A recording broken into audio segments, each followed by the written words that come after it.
what we know is that there's so much information out there. There really is so much both around what prevention looks like, about resiliency, about what the protective factors can do, and what efforts there are to sort of promote those protective factors. So there's so much information out there that we only have an hour, and so there's only so much that we can do. But we have a ton more that we can give to you after this webinar. So please feel free to email us, contact us. So I'm going to turn it over to the FAT educators. They're out of Homer, but they'll tell you all about themselves. We're very proud and very honored to be working with them today. Thanks, Claudia. Mm-hmm. All right. So we are the Homer FAT team. Right now we're sitting in a place called, we're sitting in a place called the Rec Room, which is our little office place, but it's also a resource center for teens. It's a project of our local family planning clinic. And so we have a cool hangout place. We've got some like computers and some free snacks, all that stuff that teens love. And this is where we do our work, which is... we work at the Rec Room, which, like you said, is a teen center. FAT, for those of you who don't know, stands for Promoting Health Among Teens. We basically teach a sexual health curriculum to other teens using peer-to-peer education. We've also worked a lot in prevention and resiliency. Mm-hmm. Yeah, sweet. So my name's Kaylin. I'm Mina. I'm Lily. And I'm Jonas. And we're the FAT team. So we sort of wanted to get this party started by talking about why we do prevention, why we're so into it, why we're passionate about it. So Lily, why do you do prevention? I do prevention because of the people that are in my life and how I've seen them be affected by violence from their past, and it's like my life goal to make sure that we can reduce those rates of violence. I care about teen dating violence prevention because in my own experience with the friends that I have and people that I know, I can see how damaging it is for someone who's still growing so much and changing to have such a big overbearing negative influence in their life that holds them down or directs them to go a certain way, and it's just so unfair. And I think that prevention is really beautiful because it's silent and there's no consequences of it. It's just promoting positive rather than negative, which I feel like has been done so much in the last 10 years through mainstream American living. I feel it's working from the ground up, really. Yeah, for sure. I work in prevention because I've seen a lot of my friends and a lot of other community members make unhealthy choices in their life, and I want to work towards preventing other teens from making negative choices or unhealthy choices. I like to do prevention because I've got these pesky things called values where I want to like help people and like feel good about myself. And prevention seems like both the least and like the best I can do because it just makes the most sense. Dealing with the effects of violence can be really, really difficult, but preventing it, that's something that I've seen a lot of people do, and I think I know how to do it. So that's what I do. So first thing we wanted to talk about was this cool new buzzword that's been floating around the office for a couple months and is getting some attention among the prevention teams worldwide. It's resiliency. Kaylin and Mina back here on the couch have been pioneering some peer-to-peer education when it comes to resiliency. So they're going to tell you a little bit about what resiliency is and some of the presentations that they've done. So resiliency is the ability to overcome trauma or the ability to bounce back from a difficult situation. So I think that resiliency sounds like this huge, really complicated thing, but I think that it can be simplified. So I look at it in two different parts. There's resiliency factors and there's resiliency tools. A factor would be like the number of advocates one has, or just someone's natural ability to control their emotional responses. A tool would be more like a healthy coping skill or a brain regulation activity, and those would be things that one learns. In a brain regulation activity, we do some where my favorite is called blow up the balloon, and we breathe in and we hold these balloons above our heads, and then when we breathe out, we go and we shake it out really good. And I love doing that with teens and kids and adults, really. Everyone should enjoy that activity. So. Yeah, so you might be thinking, how does resiliency tie in with violence prevention? And it ties in a lot, actually. Violence in the home, in the community, on the streets, it all has a need for resiliency. Anyone who has seen or felt or caused violence deserves the chance to overcome their past. And one of the things about violence is that itself is a negative coping skill that some people use when they're dealing with this stress and this trauma. And if we teach everybody how to be resilient and how to use positive coping skills, then I believe that less violence will result because people won't be using violence as a negative coping skill. This is something that I've talked about a lot because I have this bullying presentation. We all have this bullying presentation that we've presented. I think we did one on Lead On. We did one in Unoclete. And it ties in a lot with this, is preventing violence as a negative coping skill by promoting positive coping skills and by promoting resiliency. Yeah. So I think the best way to promote resiliency in yourself is to utilize your fabulous, healthy coping skills. If you wanted to promote resiliency in your community, my advice and our advice is to start with teens and students. One way you can help the students develop resiliency would be teaching them healthy coping skills, and then changing the language that you're using. So, for example, instead of saying, you only came to school once this week, pull it together, say, I'm glad you were able to make it to school at least one day this week. How about next week we try it for 2? So Caitlin and Mina have actually done this in places like an alternative high school, the Flex School, We did it the at middle the middle school, and a mental health center. Yeah, mental health center. So at the alternative high school, we had, she paused her video. Oh, Yeah, it's on. Sorry. Okay, sorry. So at the alternative high school, we had a 2-hour presentation there, or 2 2-hour presentations, which is a lot of time, and we do realize that presentations don't have that much time. But we took advantage of the time we did have, and we did tons of hands-on activities. We introduced tons of brain regulation activities. We introduced a guest speaker, and she came in and talked about her trauma that she's experienced in her life, and the coping skills and what she's done to overcome that trauma and to move on. And now she's actually preparing.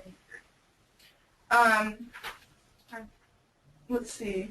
We've also done a lot of other presentations, like at the middle school. Oh, yeah, we also, at the middle school, we show the neuroplasticity video, which is a video by Census. It's on YouTube. And that just talks about how the brain is plastic, and it's malleable, and it can change time in someone's life. We can hear you, whoever you are. Yeah, we can hear somebody. Right. So those are some of the presentations that we've taken that actually address resiliency directly. We believe that it's also really good to sprinkle resiliency messages throughout all of the presentations we do. So we're going to tell you about a couple of presentations we've done in the past that really have worked towards violence prevention and teen dating violence prevention and promoting resiliency. Just to start us off, we have this video that I created with my rudimentary video editing skills. We're just going to show it to you, and then Mina's going to tell you a little bit about how it happened and why it happened.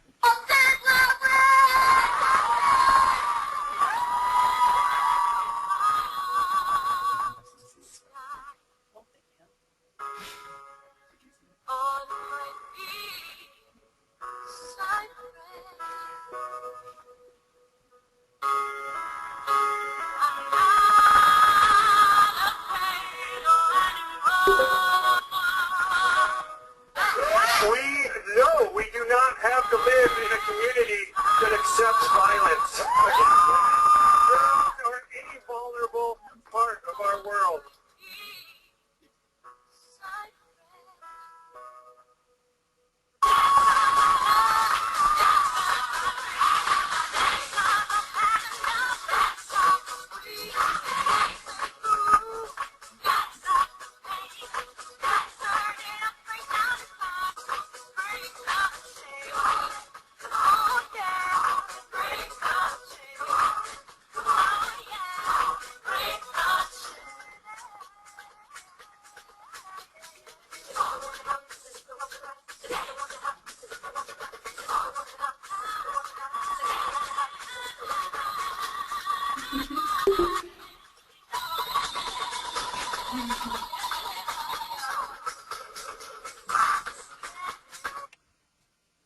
Awesome sauce. So 1 Billion Rising is a worldwide event.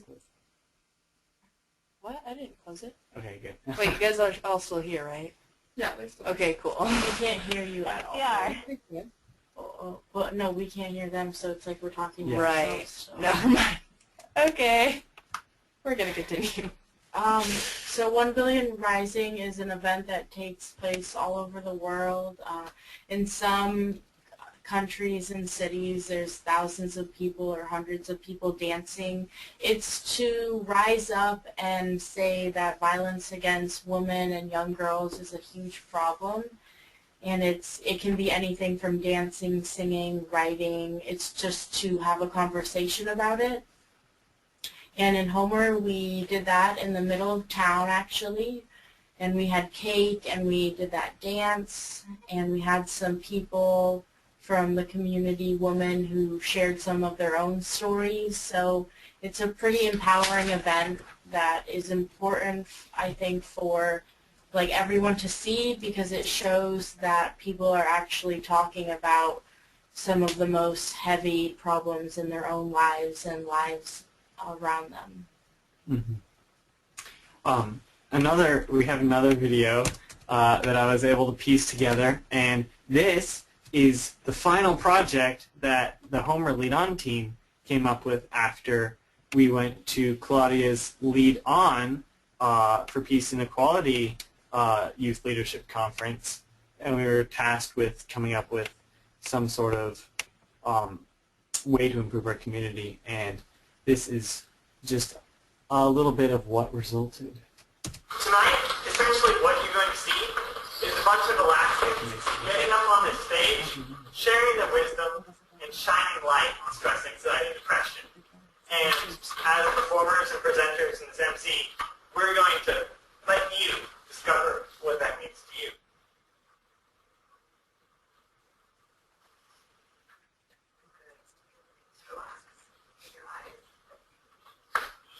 So I thank you so much for being willing to do that meditation with me. To me, meditation and breath just feel very simple. They're free. The way we dealt with a lot of the anxiety, depression, and heavy-duty feelings that we felt a long time ago was to go the opposite direction. Not just the stories, but all the values that are hidden in the story. And when you listen to those stories, hidden in those stories are the messages, the lessons, and the ability to actually help to heal our spirit. As we were brainstorming, we felt that a big issue in our community was substance abuse. But we thought, it's not something that it can easily just stop. So we looked at the base of substance abuse, and we came up with stress, anxiety, and depression as something that causes a lot of them. So, yeah, and that we saw in our community. And how did this event come to happen, really? How did this event happen, really? We just got together as a collaborative group and came up with it.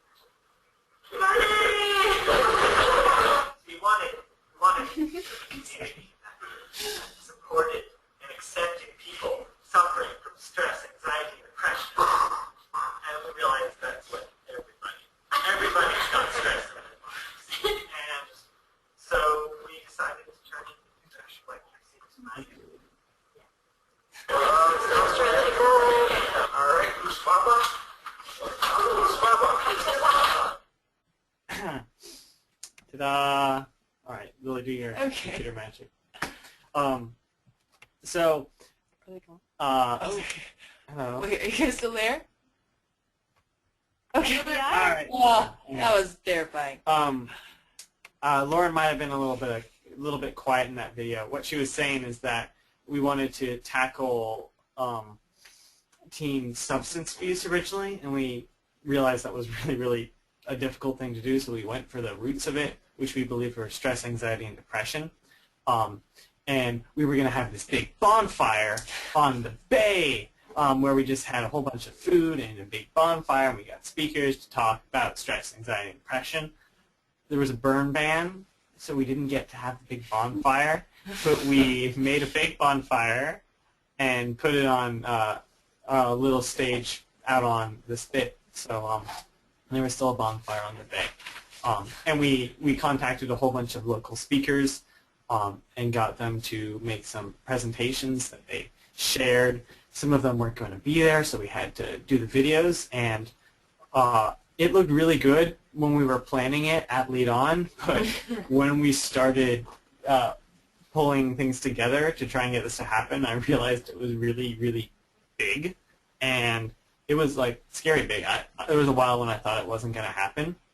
I mean, the native storyteller you saw, I met in Unalakleet at a Bering Strait Youth Leadership Conference, and I wanted him to speak at this because I thought he would be perfect because he's such a good storyteller. And so we were able to fly him over to Homer from Bethel.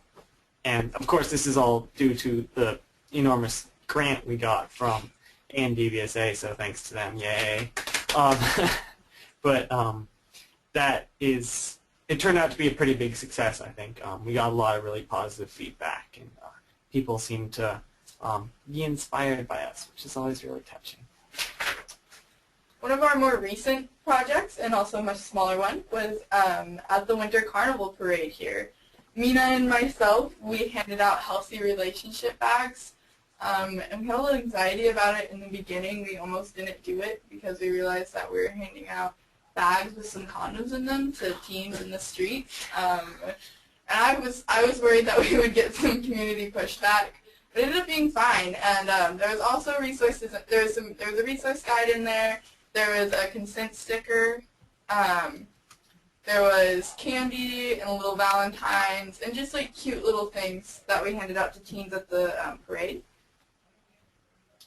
Lily, you want to tell us about your relationship cards? I do. They're not mine. Last year, after Lead On, Claudia presented us with the task of handing out these healthy relationship cards. At first, we brainstormed and we brainstormed some more until we finally came up with the idea that, like, hey, let's use these cards as an incentive to come to 1 Billion Rising. So if you brought the card with you to that we handed out earlier, 1 Billion Rising, then you get a coupon to like the best bakery in town, and it was awesome. We also decided, like, go big or go home. So we teamed up with our main high school here in Homer. Basically just us and the principal knew about it, and me and another peer educator who doesn't work here anymore, she's out at college, we had a staged verbal loud fight in the middle of the lunchroom, and then a coworker of ours stepped in and intervened in that situation, and then we were like, guys, it's just a role play, and we stood on the cafeteria tables, and we told them all about how awesome it is to step in. That was stressful. Kind of getting the confidence and bravery to do that in front of everyone, and especially in the beginning when everyone just thought I was being really mean and yelling, that was nerve-wracking, as I could see people like looking at me and whispering. That was weird, but it's okay because it was fake. But we got a good chance to hand out these awesome Susu cards that Claudia gave us. For sure. So these were 4 sort of distinct presentations we did, but they all sort of tie together into preventing violence in general and teen dating violence, and promoting resiliency, because really diversity is really important, because you can address teen dating violence directly over and over again in the same way, and you're going to get the same group of people. But if you come at it from different angles, if you have a dance, or if you have a parade and hand out bags to people on the street, or have a big presentation, you're going to get different groups for each of those. And you're going to be able to build a larger community that accepts resiliency and accepts defending peace and equality. So we have some future plans too. We have some presentations coming up to promote resiliency. So right now we're working on a training manual for teaching resiliency to teens. We also have... Which is kind of an enormous task. Yeah, but it's huge. We are taking it in stride. Yeah. And then we have a prevention summit, the prevention summit coming up in Anchorage this March. And that's also a teen dating violence prevention summit. Or just a violence prevention summit. Yeah, we are the ones bringing the teen perspective. Yeah, we're bringing the teen perspective. Along with some teens from Bethel. Yeah. And then we also have a huge adolescent sexuality conference coming up in April in Seaside, Oregon, where we're going to go down and present our training manual that we're making. I am super excited for it. You should. Mina and myself are going and presenting with Anna, our coordinator here. Awesome, awesome. So we're also doing, this Lead On video, because I went to Lead On in November with some other community members, and part of Lead On, if you guys don't know this already, is you go to Lead On, while you're there, you start planning a community project, and then you come back to your community and you implement that project to benefit your community. We decided that one of the biggest problems in Homer is the amount of teen homelessness.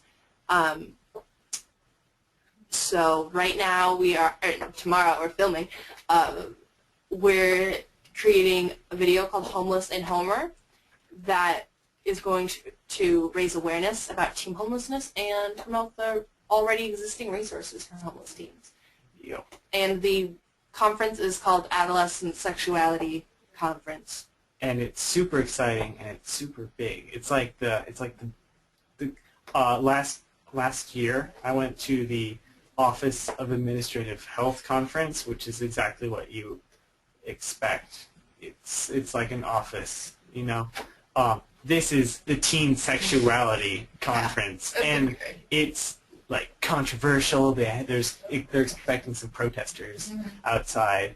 We don't want people talking about teen sexuality. It's so scary. So these guys are going to have a really fun time down there. Yeah. Is that an answer to your question? And Sorry. we wanted also to leave plenty of time for questions. And I hope you guys are curious. So, we also gave Claudia some resources, Yeah. and you guys will see that later. But yeah, any questions or just any comments? okay. I got a request for the links to those videos. I'm just gonna post those too. Hey, Claudia. Hi. I just wanted to not be a distraction, which is why I paused my camera. But I'm actually going to go over a few other resources that are related to Stand Up, Speak Up, and to Lead On, and some of the Alaska resources that are available, and then also show a slide with all of the resources that you guys have. And we might actually have time to go visit one of the websites. Is it okay if I take it over? Yeah. And then we'll do questions in 5 to 10 minutes? Perfect. Okay, awesome.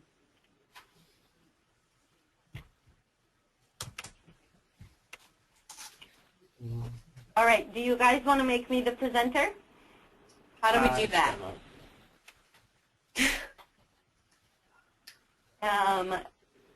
There's some big buttons right over at the top.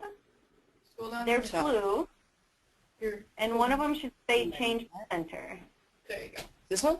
Just read it. Good idea. Okay. There we go. There we go. Right back there. All right, everyone. So I just have a short little thing here that I put together. So, why is it really important for us to talk about resiliency? Oh, this is moving fast. Okay, so why is it really important for us to talk about resiliency when we're trying to prevent violence from ever happening?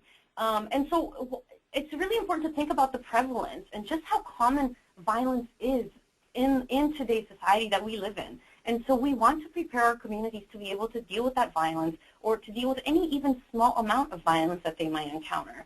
And so when we look at the prevalence rates, we see that huge numbers of women, we see, even men, there's huge numbers of men that also experience sexual assault and domestic violence. And then there's also, kids and things that experience violence earlier on, maybe just as infants or toddlers. So all of that violence is still currently out there. We know rates are really high. And so how do we want to prepare our communities really for being able to bounce back from even small instances of violence? And actually, when we look at Alaska prevalence, we know that this is actually higher than national rates of violence. And so our context is actually a little bit more violent depending on where our communities might be on that range.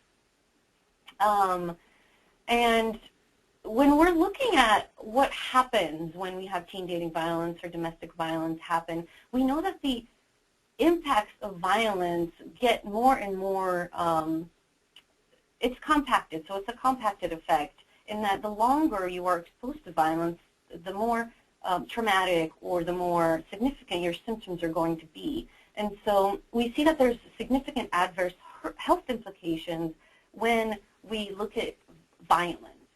And it's also really, really important to think about how we learn really what a relationship is, or what a good relationship is, or what our relationship to violence, or using that as either a tool for control or as a coping mechanism.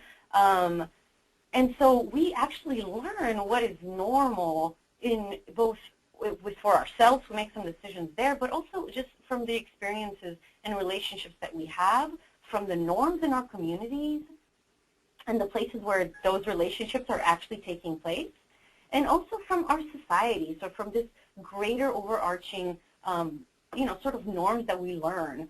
So we see that there's some significant impacts to witnessing violence, and these are the impacts for infants.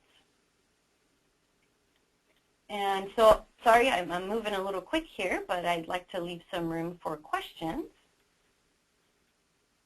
But we have some impacts here, even when we're just witnessing violence, and even when we're talking about infants.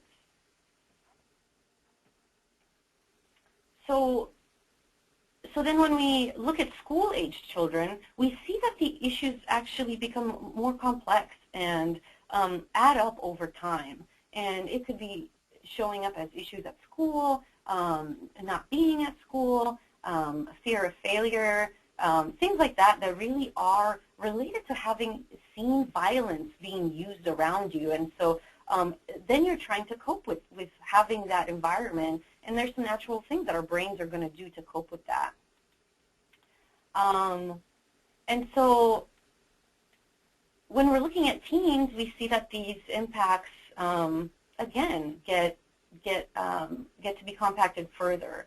So we see that there's a greater risk of victimization for others and engaging in teen dating violence, along another huge list of other issues there. And you all were talking about homelessness, and so maybe running away from home is a sign that there's something there at the home that you're trying to get away from.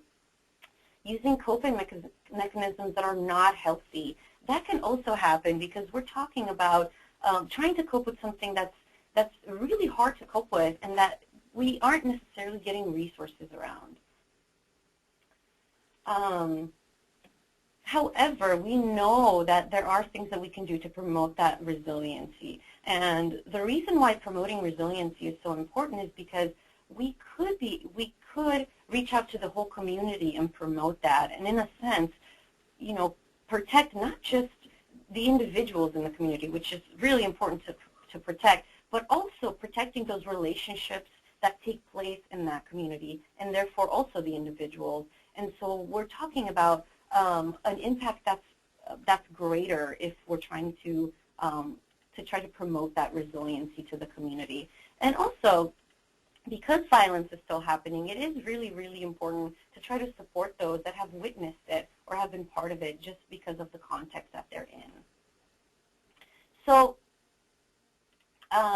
there's some great resources on resiliency. Thank you for sharing these with me.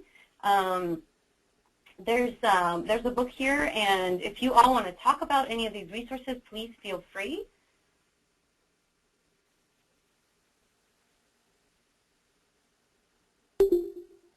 Oh, okay.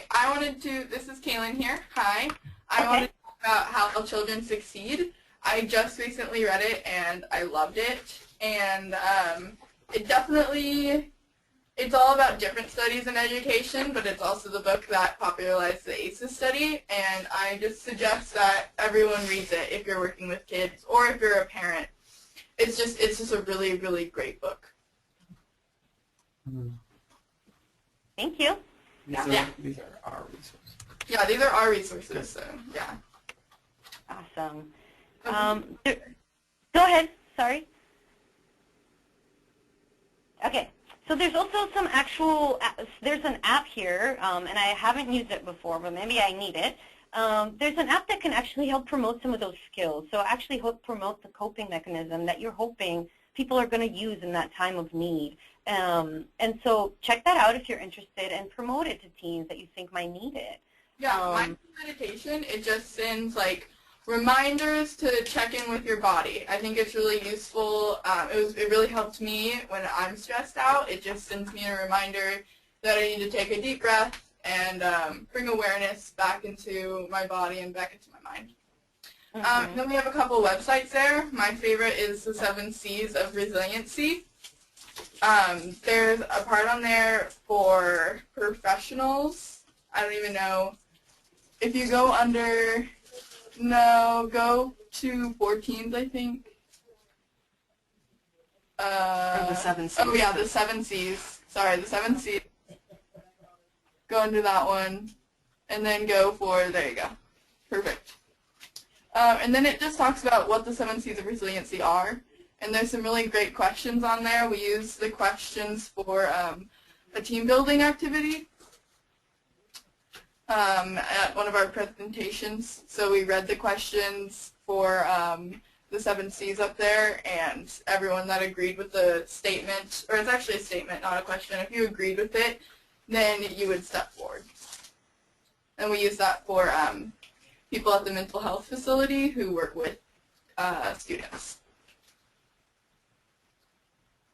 And then there's another website on there called ACEs Too High. And that's just really if you want more information on the ACEs study, but it's pretty depressing, but there's a lot of statistics. And your ACE score? And yeah, there's a lot of statistics, and I think they have some links on there to some other resources, which are really good.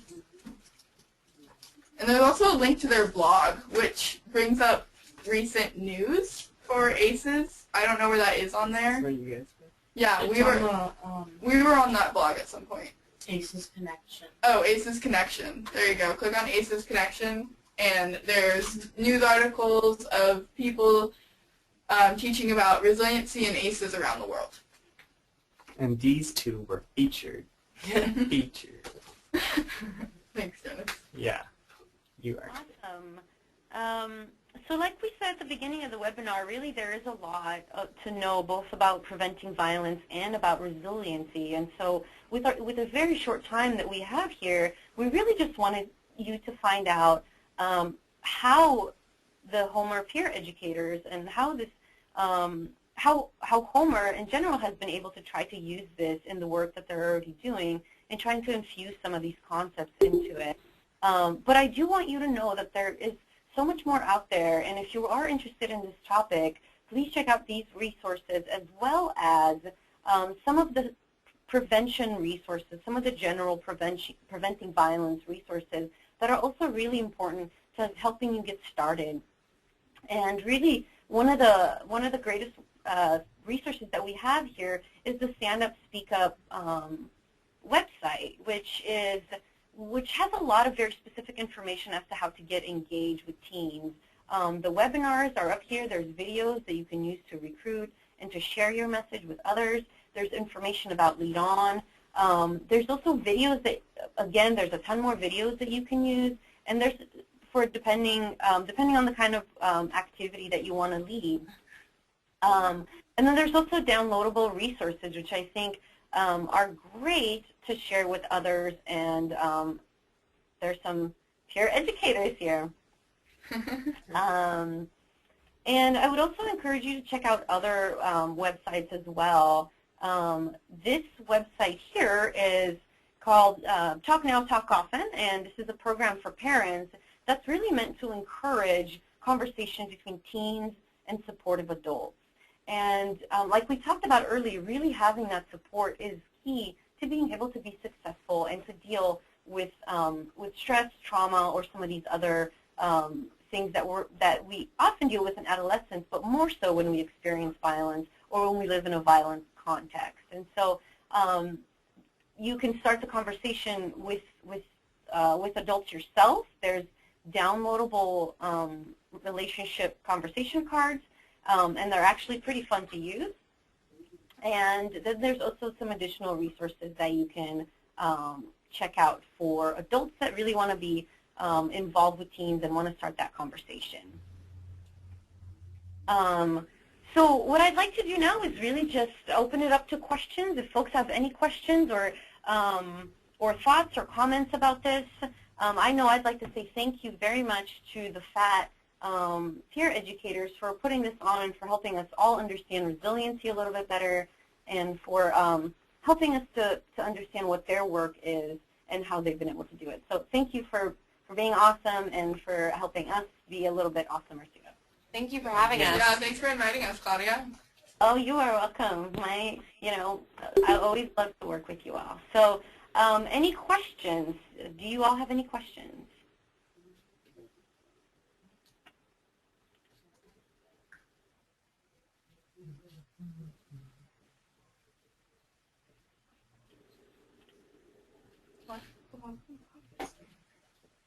And here.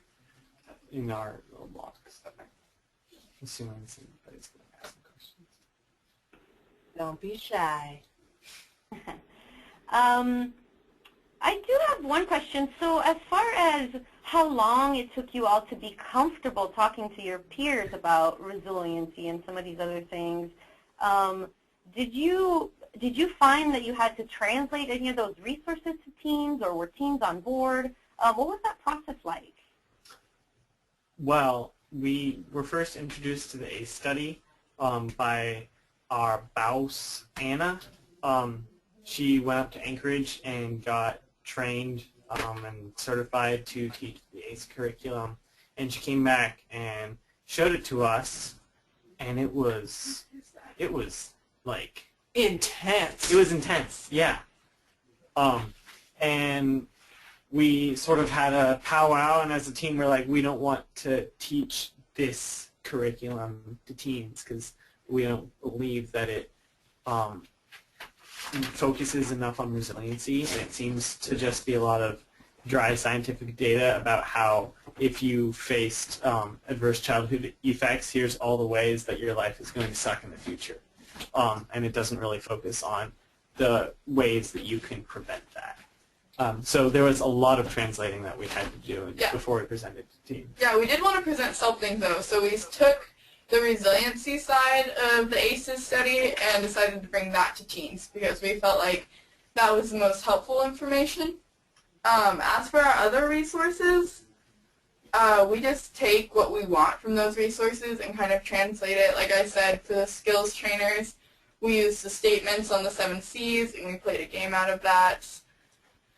With the ACEs Too High, we took a couple infographics out of there and read some got a lot of our data from there and stuff like that. And the book by Paul Tuff, I just read that, and I just think it's a helpful thing to read.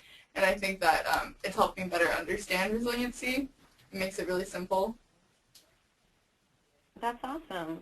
Yeah. Thank you so much. And this was another slide that I kind of wanted you all to look at. And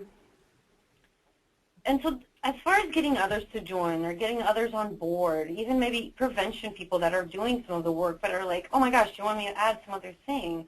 Well, creating that message is really, it's that same process that you all went through in Homer, which is really getting to know your audience, trying to partner with others, and use free resources when you can. And once you know your message, once you know what you want to say, you still need to adapt it. You still need to make it helpful for the people that are in your community. And, you know, be ready to help if violence is talked about or if somebody needs help. But you really do need to meet people where they're at. And as far as what people want, what I have noticed in my work is that people know that there's a high rate of violence. People have seen it. People understand where their community is at with that. But people don't know what to do. People aren't sure about what things are going to work in their community. And I'd say that's where most people are at, is they want to help, but they don't know how. And so, you know, kind of breaking that process down for them is really important. And so adapting that message, I think that's key. So you all are wonderful for kind of translating that to teens in your community. Yeah, I hope people can find some ideas or inspiration for their own projects from some of the stories we shared about Bonfire in the Bay and 1 Billion Rising and what we did at the Winter Carnival and things like that. Somebody sees that, like, hey, I like that, and maybe I could try something similar to that. So again, to everyone that's here, please feel free to email any of us. We're gonna love to share resources with you. We'll send you some free stuff, I bet. This one will. So honestly, just reach out to us. We'd love to help you out, and we'd love to find out where you're at in your community and kind of put you through this process, help you figure out what your community needs and what that message is that you want to share.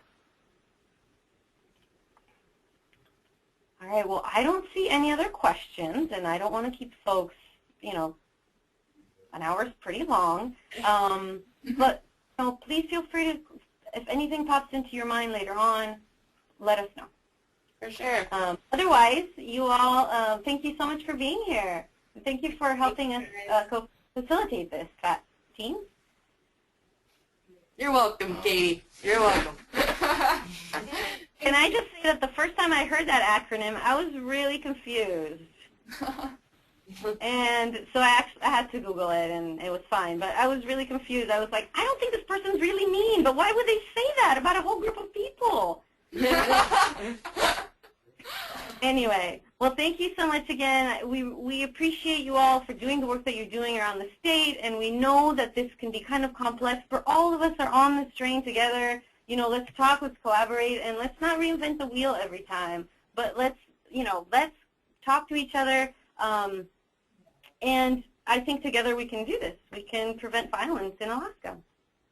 Yeah. For sure. Yeah, thanks, buddy. All right, thanks everyone. Talk to you all soon. Bye-bye. Bye. That would not. No one can see it.